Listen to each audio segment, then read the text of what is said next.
What's your better side, huh? You gotta put it down Huh? on the screen. You can't see your face. Oh, that I can't, because that one's up there. I can't fix that one. But does it look good on the camera?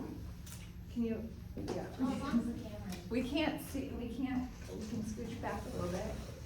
No, it's just our faces, but we can do that. I can't adjust that. Yeah, that's. Yeah. So, okay, so Tom, how long have you been in real estate? 28 years. Okay. As actually, the September of this year was 28 years. Okay, all right, so we've got 28 years in real estate. How many markets have you seen?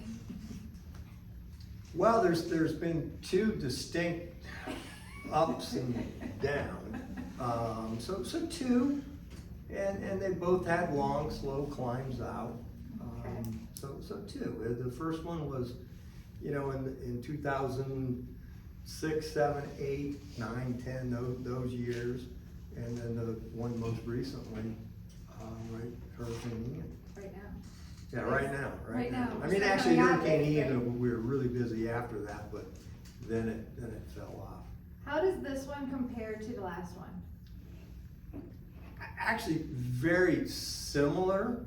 The one thing I would say that definitely is different is the first one. The last one, there were so many people in real financial trouble. Bankruptcy, short sales. You'd go talk to people, and you'd want to get the real answers from them, and it was so heartbreaking to see how much trouble they were in financially. Now it's more of a, we want to sell, we don't have to sell. We're not going to get as much money as we thought we would, but they're not. The financial aspect of it is personal financial aspect of it is the difference. So you have less personal distress that you have to deal with in here. But as far as markets, it's the same thing. It's kind of like the market doesn't care. It's the same thing. It doesn't care if it's a storm, or it doesn't care if it's a financial. Financial, yeah. exactly. What did you do before real estate? Right out of college, I worked for a large transportation company, trucking company, common carrier. And that was in Cleveland, and they transferred me to Florida, Fort Lauderdale. Absolutely love Fort Lauderdale. And then I was transferred over to Fort Myers. Okay. And at first I hated Fort Myers. Used to go back to Fort Lauderdale every weekend. But then I met my wife, and things changed, and so I got out of transportation because they were going to move me again. Oh, okay. And I liked Fort Myers, so I've been here ever since. So you had sort of a forced transition, like you had to do something different. Yes. Okay. Yes. What yes. made you decide real estate was the thing? Well, if you would have asked me 6 minutes before I thought of real estate, I was like, no way, I don't want to be in real estate. A realtor? No. But what happened was my wife had a business, she had an insurance business on the island that was doing very, very well. And our kids were, I don't know, 3 and 4, something like that. And Karen had been working with a lot of realtors, selling insurance through them, with buyers. And she mentioned real estate, and I was like, well, okay, I could try it. And I got my license, and it kind of fit because Karen was so busy, and I was able to help with the kids' things, get them to daycare, pick them up early. They were sick, my schedule was flexible. Hers wasn't so much at that time. Okay, so you became sort of the daddy daycare too. I did, and I loved it. So, okay, so you had some freedom, moved into real estate. What was your first year in real estate like? Well, my first 3 months were awful, just awful, because I was with the Century 21, I can say names, and nobody told me anything about anything. And so I'm sitting in this office, and everybody's phones are ringing, they're all doing business.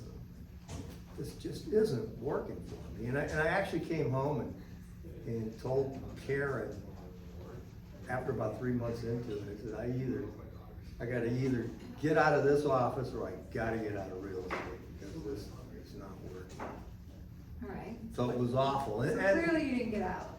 I didn't get out. I didn't get out. Then a guy named Howard Weinstein called me right about Christmas time. And so I went and talked to Howard. Howard was which was what is now, it's now Caldwell Banker today, but it was Florida Prudential Realty then. And Howard just got me going. So he trained him. He trained me and coached me and showed me how to do it. I love it. Yeah, Okay. it was really, it was changing for me, life changing for me, I guess. There's always that one person, right? There's There's always critical that people one. that are in Right. your career at different Right. moments, but. And he's one of them. So when have you always been Fort Myers Beach, like that's, or did you start off somewhere else? No, actually, when I started real estate, there was, when I was with Florida Prudential Realty, there was an opportunity for me to do bank foreclosures, REOs. This is before they were popular. And they asked me, do you want to do REOs? And I was like, yeah, what's an REO? And not many people even knew what an REO was. I mean, really, this is way before it was popular. And so I started doing those, and I worked all over Lee County.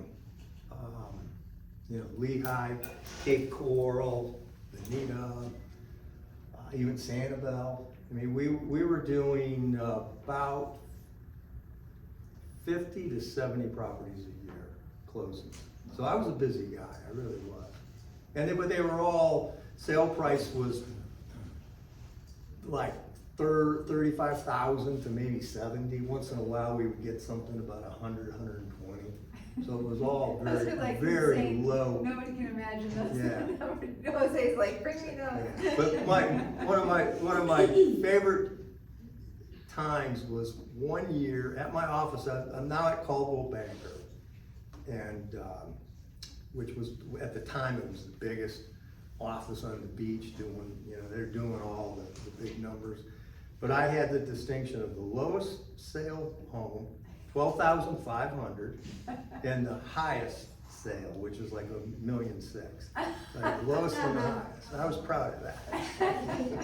That's growth. 12,500. That's crazy, and it wasn't a lot? No, it was a house. It was a house. Okay. Is it still there today?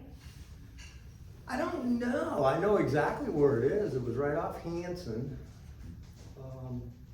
Probably is. I don't. I'll have to go by. I don't know. Sometimes it's nice to That go was a back long and see, time like, ago. this is the memorable, let's see what happened Yeah. to it over the years, because Yeah. sometimes they'll take a house and they'll show you how it's evolved over like 50 years and what happens today. It's kind of interesting to I'll see go how back. that transitions. So how have you built your business? So you did REOs, and when you stopped doing REO, or did you transition out of REO? How did that happen? I transitioned out of REOs. REOs taught me the business. That's really what that did. I mean, I learned so much in 2-3 years just doing it. So that taught me the business and how to do it, read the contracts, understand it, understand title and lenders and all that. And then how did we build our business after that? Yeah, I like how mean, did you go from REO to, because that's very specific, they're giving you, like, Yeah. go do this house, go do that one. Well, what happened was, we started to, at that point, we had now lived on the beach for quite a few years, and we started meeting a lot of people. We started the database, we started doing mailings, joined clubs. I was president of the Lions Club one year, I was president of the Kiwanis Club one year. Karen was still in insurance, but she was in all her clubs, the Civic Association, the Garden Club. I can't even remember what they were. I mean, just joined all those clubs, met people, and database, and we did do mailings. We did an awful lot of mailings. And that generated leads. And that for you. generated business for us. So today, if you like fast forward, how is your business different from then than it is now?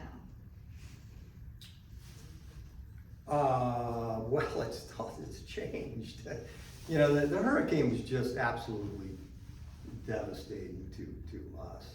And, you know, it's been hard to get out of that mode because so much, all those people we met all those years have just all gotten old, their houses were destroyed, they sold, they're just, you know, so my sphere of influence is changed tremendously. Is that your question? Yeah, he has a database of, I think, did I tell you it was 16,000 when I looked it up? Yeah, So that's years of Yeah. collecting data. Cause Yeah. each one of those people that you met in all those clubs is data yeah, in a database that when strategically worked. Whether it's going to club meetings or events or all of that, it sounds like you were very involved in the community, which is what generated the business. we were, and it's still are to some extent, but not, it's just all different today. Yeah. So. But honestly, that, out of those 16,000 names, that's not all my sphere. I mean, my sphere for many years was just about 300 people. And that's what we worked off, just 300 people. They were the ones who we really took notice of, and you know, the A+ people, and invited them to our events. And What was your best year in real estate? well, right after the hurricane, 2023 was probably dollar-wise the best, and then the second best year really would have been, I mean, probably the number of transactions would have been maybe 2005, 2006. So that was those two peaks there that we talked about. Well, what's interesting is he's actually pointing out that in an awful market, people take market share and then they grow. Mhm. Like, when you took market share in 2005 or 2006, you didn't then lose all of those people later. You now had more relationships Right, and more people to right. build off of going forward. And so, in a market, like, many of you are new in here and you're entering a market where you don't know any better. This is what you know, right? I started in 2011 in Michigan. That was not a good market. I didn't know though, I just started in real Yeah. estate, so nobody told me don't sell And I think houses. 2011 was the worst year for me. That was the bottom of that slowed down. That's when I was selling a $15,000 Yeah, house in yeah, Michigan. yeah. So that said though, your best years were actually in the worst markets. Yeah, we did okay. I mean, there were some years when it was, you know, like that 2011 was bad, but we stuck with it, and we were very selective on what listings we did take, because people had this expectation of, well, kind of like now, you know, I was gonna say, does this feel like a very repeat? similar, and it's a repeat. It is. So was it easier to get them to list at the right place then than it is now, or you just think, is it exactly the same, they just don't wanna listen? They don't wanna listen. They don't. What's your favorite? Except I'm better at it. You've just had And- more and I- conversations. Right, and honestly, I've learned to walk away from some business too. Maybe it's hurt me in some ways, but I think it's helped in a lot of ways as well. Well, there's a lot to be said for being a second or third realtor for an unreasonable seller. Mm-hmm. I mean, sometimes they have to learn the hard way before they actually realize, like, you were right. And there's agents that won't tell them the truth. There's agents that'll say, oh, is that what you wanna list for? Let's do that. Yeah. So those are stingers, when you see somebody who just told you won't list their house for that price, and then they go list it for that price with someone else. you know, you just tell them the truth. Mhm. That's just been, or what what the numbers say. This is what the numbers are showing, and I believe this to be the direction we're going. And just stick with the truth. You can't go wrong with that. So tool-wise, what do you, I mean, listen, I know that you are not a big lover of the tech. So what tools are you engaged in that actually move your business forward? Well, you know, I've learned a lot from Gary Keller. I joined Keller Williams in 2014. So I had almost 15 years of on my own. And, you know, we would try this, try that, try this, and really it was just up and down, and whatever new shiny object we could get. But honestly, the best tool has been my database and talking to my sphere of influence and past clients. That kind of evolves into the same thing as sphere of influence. Mm-hmm. Tech tools. We've had some success at it, but not overall. The return on investment has never been where it should have been. So the biggest return on investment has been the calls that you've made to people. Yes, and postcards. Do you still do postcards? We do, not as much as I would like to, but we do. Where do you target your postcards?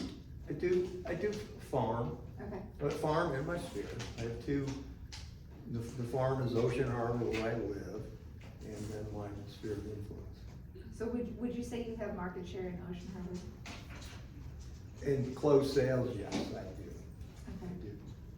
All right, so this is, if you're looking for a farm, there's two things. One, you have to have turnover. Don't pick a farm where nobody sells a house. That's a terrible farm. So a lot of times a more introductory level or a place where you have condos where there's gonna be turnover. We're in Florida, there's always gonna be turnover. People pass away, they move back north, it's different. But you have to have a turnover rate of at least 6%. And that's how you establish, should I farm? But you should start in your own neighborhood if you can, because you already know these people. And the number one rule in a farm is be seen. So they see you, right? Mm-hmm, mm-hmm. So do you have events there that you participate in to be able to keep those relationships going? We've had a few, but not events that, you know, where we invite everybody to a certain thing, but we've been invited to events and we've tagged along with them. That's the If best that one makes- though, 'cause you that didn't could pay be for the it. best one. We But didn't you pay didn't for pay it. for it. Yeah. So those are the best ones, because your budget didn't have to Right. pay for it. Plus you get to go as a guest and not have to be the host. And there's been some events where they've asked me to stand up and talk about the market, and okay, great, you know, that's good. Yeah, but how do you think they chose you for that though? Why would they? Because they know, I think I've sold the most property.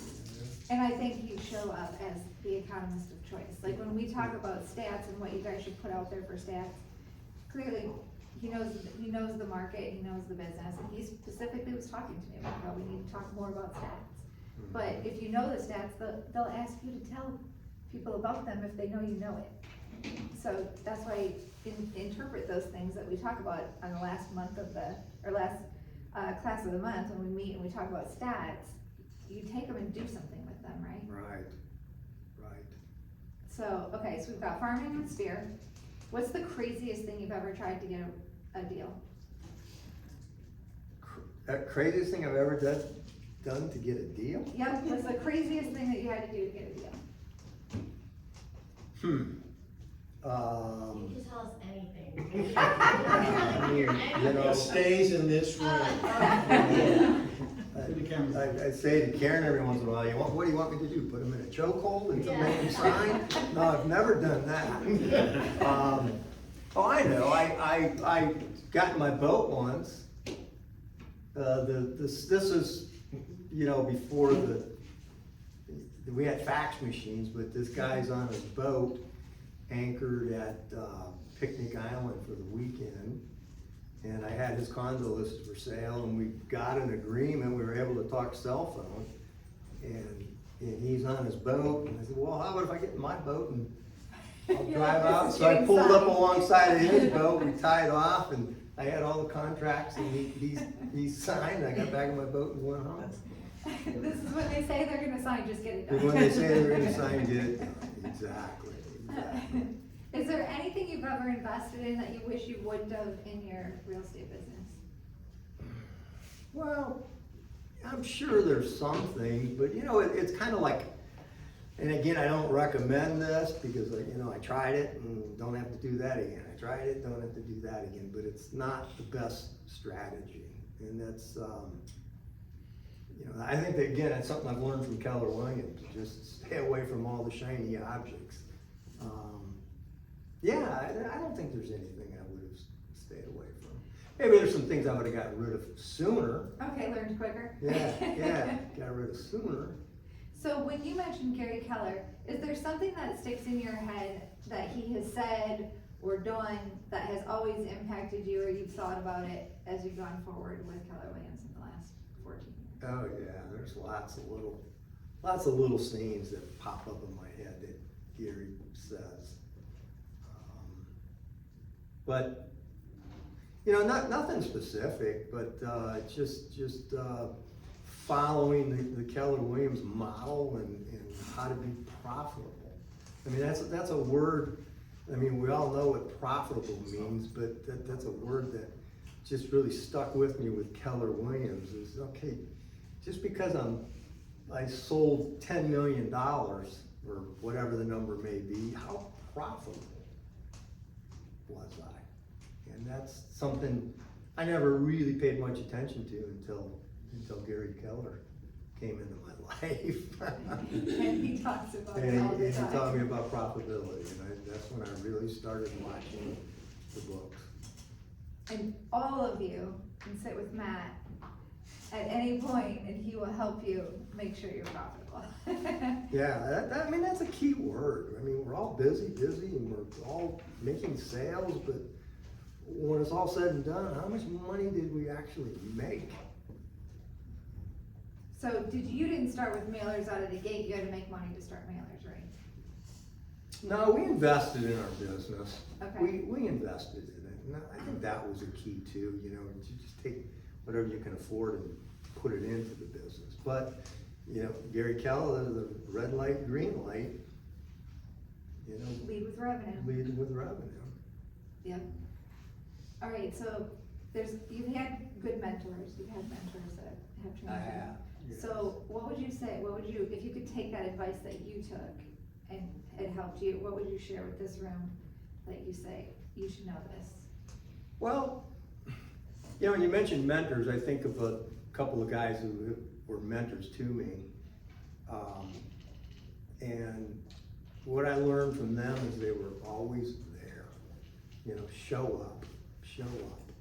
Now I know it's a different world, different environment today, but back when I was fairly new to real estate, I mean, it was important to be there on a Saturday morning. It was important to be there in the afternoon and Monday mornings and just be around people and learn from them and just show up. And it's of course we all know it's different today with the internet and all that. Well, it's interesting though. But I think because show up. If you walk around this office, and I know you do, because he gets his steps in while he's here. So if you walk around this office, the people who are in this office all have really good businesses. Mm-hmm. Like all these people that are here every day. Number one, they'll tell you their last deal came from their sphere, because I go around and I ask them.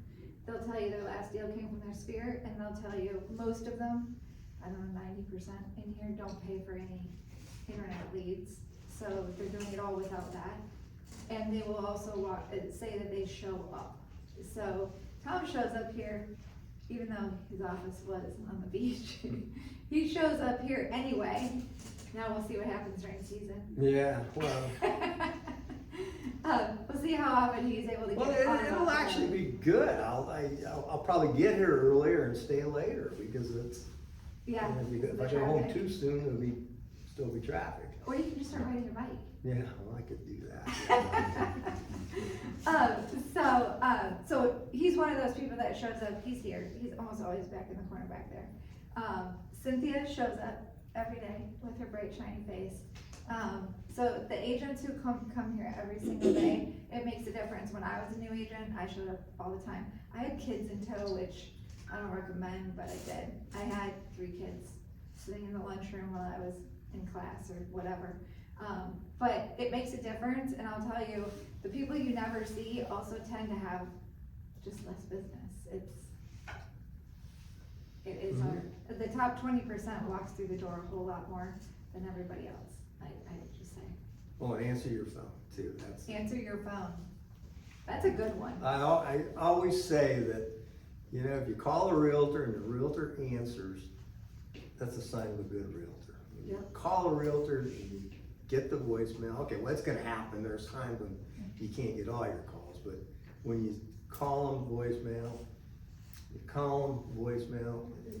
answer your phone. That's the sign of a good realtor who answers all his calls. My belief. When I was a new agent, people used to say to me, "Oh my God, you answered your phone." And I always thought, why is that? Why do they do that? Like, yes, my phone rang, I answered it. Because agents don't answer their phone. And I'll tell you, it's the #1 way people don't get referrals too. Cause when somebody calls the office and asks for referrals and I give them out the names for whoever's coming up next on the list, if they don't answer, they don't leave a message and they just call the next person. So, these people didn't answer, do you have someone else? And that's literally, so if I know that I sent referrals to you guys and they didn't answer, how many other people told somebody to call you and you didn't answer? So, but it's also why I don't change my phone number and I still have a 586 number, because I think they think I'm an out-of-state client. You might think I'm selling them insurance because I'm from Connecticut. I didn't answer because it was in Connecticut's Hartford number. So, all right, so if you're gonna leave them on a note that they should know, what would be your advice? You've got the.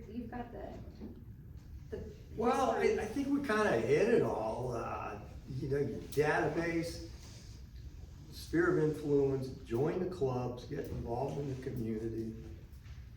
I have a question. Yes, Since you're not saying anything, I'm sorry, because you said it all. I wanna know, are you a goal setter? And if you are, can you tell us of a goal that you met that was kind of challenging, but you're glad that you kept at it? oh, that's a bad question. Oh. I've struggled with goal setting.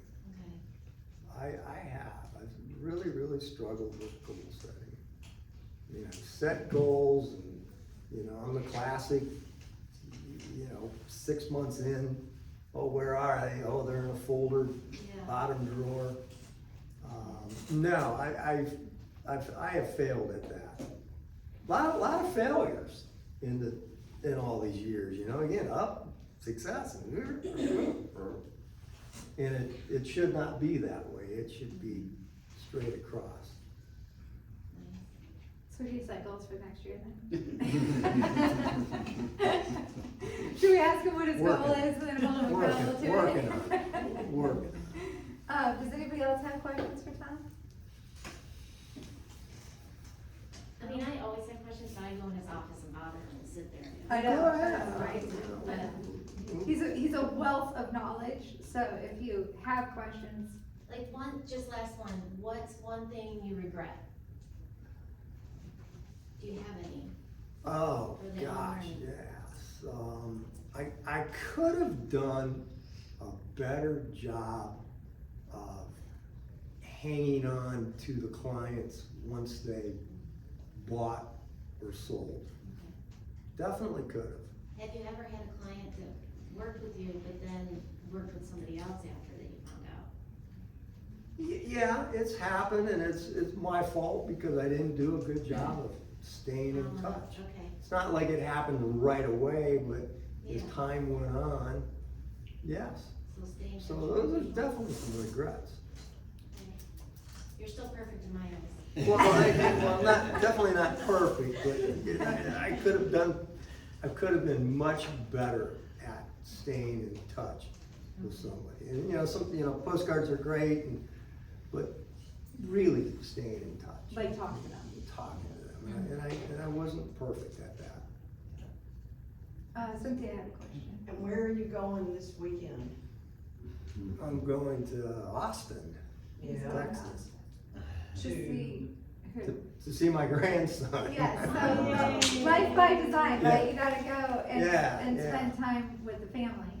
My new grandson. How old? He's 4 weeks old, month old. And he is Tom's namesake. Yeah. Baby Tom. Oh no, does he have hair like yours? I don't know, I haven't seen it yet. Mike, did you have a Yeah. question? Yeah, I just had a question, being newer. So, a couple of quick things, like, how long did it take you, or what is, to get from, contacting people, like getting first-time customers and getting business from referrals? And is most of your business now from referrals? I figure probably by now probably is, right? So how kind of did that work, the process from being new and having a sphere of influence to being a referral business? Well, that pretty fast, I think. If I'm answering your question right, I think after, let's see, by 2005, maybe I was in it 7, 8 years, I was all past clients referrals at that point. And is that So built, fairly quickly. and that's built basically on having a good relationship with your clients in terms of not just doing a transaction, but staying in touch and being a help and being a trustworthy. Yeah. And involved and in the clubs and, Okay. we did newspaper articles, we did, just our name was out there. Yeah, I got you. Okay, thanks.